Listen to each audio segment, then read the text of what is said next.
খুব সুন্দর একটা গায়ে হলুদের প্রোগ্রামের ব্লগ আপনার সাথে আজকে শেয়ার করতেছি। এখানে কিন্তু বিয়ের ক্লিপটাও আছে। তো এখানে দেখতে পাচ্ছেন গায়ে হলুদের জন্য যা যা সাজিয়ে রাখা লাগে ওই সব কিছুই এখানে হচ্ছে রাখা আছে খুব সুন্দরভাবে। আর সব কিছুই হচ্ছে একটু থিম মেনটেন করে করা হয়েছে, লাইক সব কিছু একটু গ্রিনিশের মধ্যে রাখা হয়েছে অ্যান্ড কেকটা একটু ডিফারেন্ট রাখা হয়েছে, এটাই মানে আমরা চেয়েছিলাম। তো এখানে হচ্ছে সব কিছু সুন্দরভাবে সাজিয়ে রাখা হয়েছে। তারপর এই প্রোগ্রামটা চলে অ্যান্ড দেন আমরা পরের দিন হচ্ছে বিয়েতে অ্যাটেন্ড করি এবং এখানে হচ্ছে সব কিছু মানে খাবার দিয়ে রেখে দিয়েছে আর কি। আমরা এখান থেকে হচ্ছে সবাই নিয়ে নিয়ে খাবো। তো এখানে বিয়ের আবার বেশি ক্লিপ আমি মানে রাখতে পারি নাই, তো নেক্সট ব্লগে হয়তো বা শেয়ার করা হবে। আর এদিকটাতে হচ্ছে এটা পরের দিনের একটু ক্লিপ।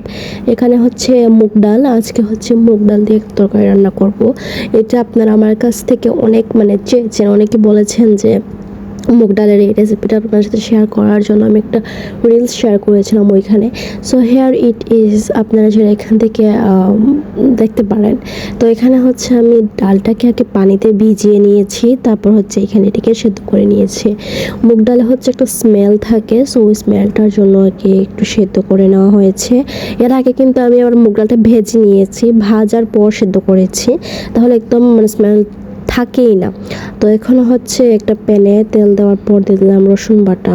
তারপর এখানে হচ্ছে একটু রসুনটা যখন একটু মানে ব্রাউন হয়ে আসবে তখন এখানে আরও কিছু কিছু মশলা অ্যাড করা হয়েছে, মেবি পেঁয়াজ, আমি আসলে জানি না।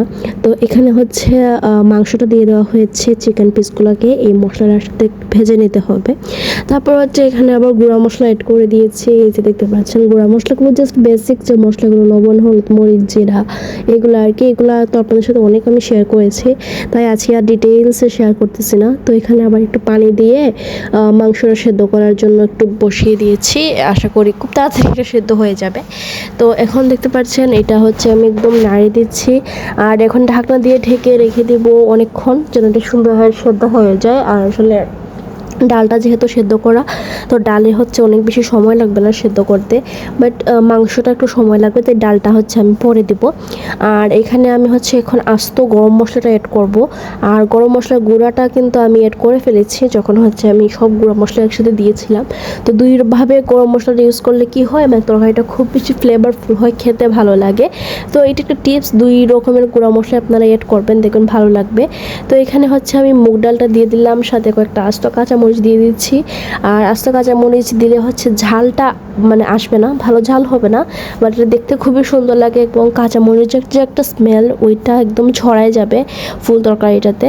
তো এখানে হচ্ছে আমি এটা খুব সুন্দরভাবে সব কিছু নেড়ে দিচ্ছি। এখন আমি একটু পরিমাণ মতো পানি দিয়ে দিব যেন ডালটা আর মাংসটার ভেতর সব মশলাটা সুন্দরভাবে ঢুকে যায়। তো এখানে আবার বেশি পানি দেওয়া যাবে না, যেহেতু মাংসটাও আগে সেদ্ধ হয়ে গিয়েছে, ডালটাও সেদ্ধ, বেশি পানি দিলে একদম সব কিছু ভর্তা হয়ে যাবে। তো এর জন্য হচ্ছে আমি এখানে একটু কম পানি দিব, তারপর সব কিছু সেদ্ধ করে নেব। আর এই রকম একটা সিম্পল তরকারি যে কতটা মজা হয় খেতে, আপনারা একবার হলেও ট্রাই করবেন। স্পেশালি এটা রুটি দিয়ে তো অনেক বেশি মজা হয়, ভাত দিয়েও মজা লাগে, বাট রুটি দিয়ে খুব বেশি ভালো লাগে আর কি, আমার অনেক বেশি ভালো লাগে রুটিতে।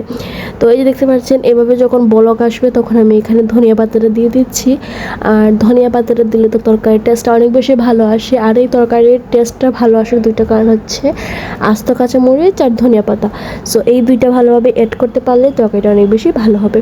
তো আজকের মতো এখানে বিদায় নিয়ে নিচ্ছি। আল্লাহ হাফেজ সবাইকে, আসসালামু আলাইকুম।